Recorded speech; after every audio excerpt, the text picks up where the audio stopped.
اور ایک بات یہ بھی یاد رکھیں، اللہ تعالیٰ نے سب کا رزق اس کے پیدا ہونے سے پہلے ہی رکھ دیا ہے۔ جب ماں کے پیٹ میں ہم 3 مہینے کے تھے، 2 فرشتے آ کر ہماری زندگی بھر کا رزق لکھ کر کے جاتے ہیں کہ یہ کیا کیا کھائے گا، لیکن رزق کو اللہ تعالیٰ نے یوں معلق رکھا کہ رزق یہاں پر لٹک رہا ہے۔ 2 راستے ہیں اس کو حاصل کرنے کے، یا تو صحیح طریقے سے بھی حاصل کر سکتا ہے یا غلط طریقے سے بھی حاصل کر سکتا ہے، یہ تیرے نصیب کی بات ہے۔ وہ رزق تمہیں مل جاتا، دونوں طریقوں سے بھی حاصل کیا جا سکتا ہے۔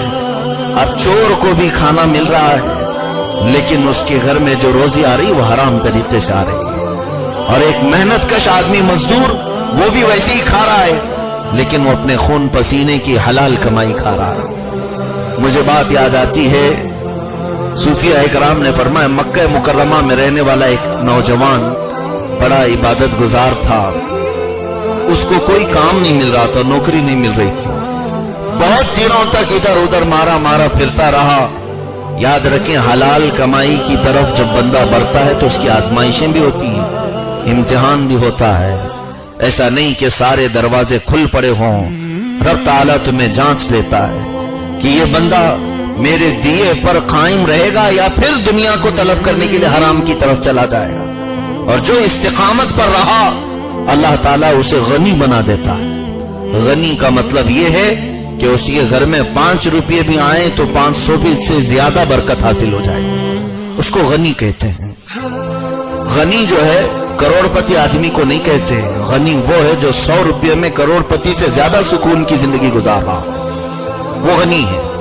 وہ مکہ مکرمہ کا نوجوان کئی دنوں تک روزی تلاش کرتے کرتے تھک گیا، ایک مرتبہ نڈھال تھا، فاقے کی زندگی گزر رہی ہے، کھانے پینے کی کچھ گھر میں نہیں، تو راستے سے گزرتے ہی اسے ایک بیگ کچھ تھیلا پڑا ہوا نظر آیا، اس نے اٹھایا، وہ کھول کر کے دیکھا تو اس میں ہیرے اور موتی سے جڑا ہوا بہت قیمتی ہار تھا، جو اس زمانے میں کئی کروڑ کی ملکیت کا تھا، بہت بڑی رقم کا وہ سامان اسے مل گیا تھا۔ وہ چاہتا تو پوری زندگی عیش سے گزارتا، اس کی نیت نہ بدلی، وہ لے کر کے مکہ مکرمہ میں حرم پاک میں آیا، اعلان کرنے لگا کہ میرے پاس ایک تھیلا، ایک بیگ ملا ہے جس میں قیمتی چیز موجود ہے، کسی کی ہے تو وہ آ کر کے لے لے۔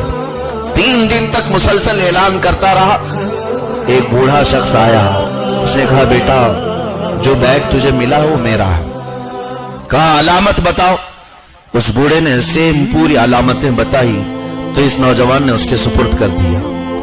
وہ بوڑھا بڑی تعجب سے دیکھتا رہا، بڑا امانت دار نوجوان ہے، بہت ہی امانت دار ہے، اللہ تعالیٰ نے تجھے بہتر حلال چیز پر قائم رکھا ہے، یہ بہت بڑی عبادت ہے۔ اس کی تعریف کیا، اس کے بعد اپنے جیب سے کچھ رقم نکال کر کے انعام کے طور پر اس نوجوان کو دیا۔ اس نوجوان نے واپس لے لیا اور کہا اگر تیرا انعام لے لوں تو رب کا انعام سے محروم ہو جاؤں گا، مجھے رب کی طرف سے جو انعام ملنا ہے میں اس کی طلب میں ہوں، یہ تم اپنے پاس رکھ لو، اور اگر میں لے لیا تو یہ میری امانت داری کی قیمت لگ جائے گی، میرے ایمان کی قیمت لگ جائے گی۔ نہیں لیا، وہ بوڑھا بہت بولتا رہا اور چلا گیا۔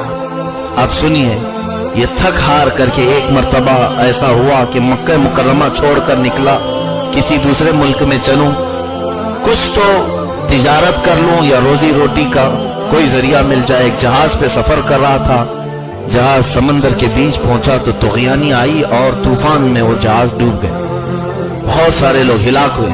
ایک تخت پر یہ نوجوان بیٹھا اور کنارے جا کر لگا، جہاں پر پہنچا وہاں مسلمانوں کی آبادی تھی، تو گاؤں والوں نے دیکھا ایک نوجوان نہتا بھوکا پیاسا، پانی بھرا ہوا اس کے پیٹ میں، اسے بچا لیا، لے کر کے گاؤں آئے اور اس کو اچھے کھانے پانی پلا کر صحیح کیا۔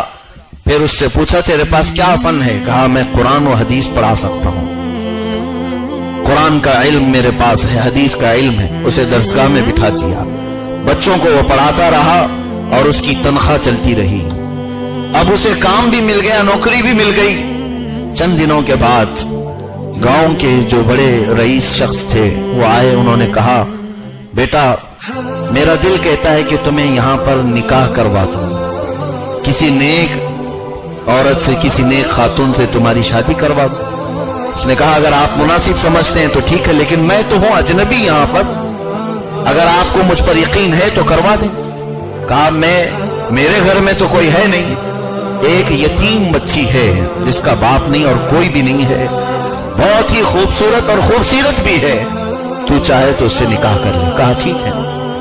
نکاح ہو گیا جس لڑکی سے جو حسین و جمیل بھی تھی، اخلاق میں بھی لوگوں میں مشہور تھی۔ نکاح کی رات جب وہ اپنی دلہن کو لے کر گھر میں بیٹھا تو اس کو دیکھتے ہی اس کی آنکھیں پھٹی رہ گئی، اس لیے کہ نوجوان حیرت میں تھا، آنکھیں پھاڑ پھاڑ کر دیکھنے لگا۔ دلہن نے پوچھا کیا بات ہے، کیوں ایسے دیکھ رہے ہو؟ کہا مجھے تعجب اس بات کا ہے کہ یہ جو تو ہار پہنی ہے، جو موتیوں کا ہار، یہ کہاں سے آیا؟ کہا یہ در حقیقت میرے والد گرامی مرحوم رحمت اللہ تعالی علیہ ان کی زندگی کی جمع پونجی ہے، اور یہ ہار ان سے مکہ میں گم بھی ہوا تھا، اور کسی نوجوان نے تلاش کر کے انہیں واپس دیا، اور وہ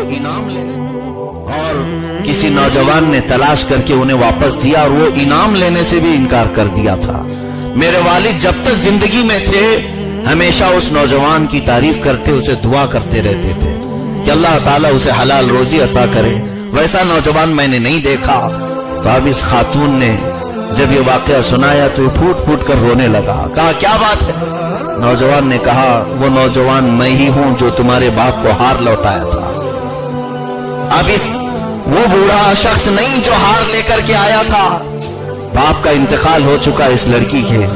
اس نے رب تعالیٰ کا شکر بجا لایا اور کہا اے نوجوان، تیرے قناعت اور حلال کی طلب میں ایک چیز جو تو نے چھوڑ دیا، رب تبارک و تعالیٰ نے تجھے ہار بھی دلایا اور ہار والی بھی تیرے پاس دے دیا، جس کی ملکیت، بلکہ اسی گاؤں میں اس کے ساتھ یہ معاہدہ ہوا کہ اس خاتون کے جو باپ کی جتنی جائیدادیں تھی اللہ نے سب کا وارث ہی سے بنایا، کوئی نہیں تھا۔ اس چیز کو میں نے اس لیے عرض کیا کہ وہی ہار اس کی ملکیت میں آیا۔ دلہن نے اپنے شوہر کو ہدیے میں دے دیا کہ اس کے مالک آپ ہی ہیں، یہ مجھے میرے باپ سے ملا ضرور ہے، یہ آپ اس کے مالک ہیں۔ میں آپ سے یہاں عرض یہ کرنا چاہتا ہوں، وہ ایک ہی ہار ہے جو قیمتی ہے۔ مکہ مکرمہ میں جب پہلی مرتبہ اس کے ہاتھ آیا تھا تب بھی یہ مالک تھا، اور اب اس گاؤں میں شادی کرنے کے بعد اب بھی مالک ہے، لیکن دونوں کے مالک ہونے میں زمین آسمان کا فرق ہے۔ پہلی مرتبہ حرام کا مالک تھا اور اس بار حلال کا مالک ہے۔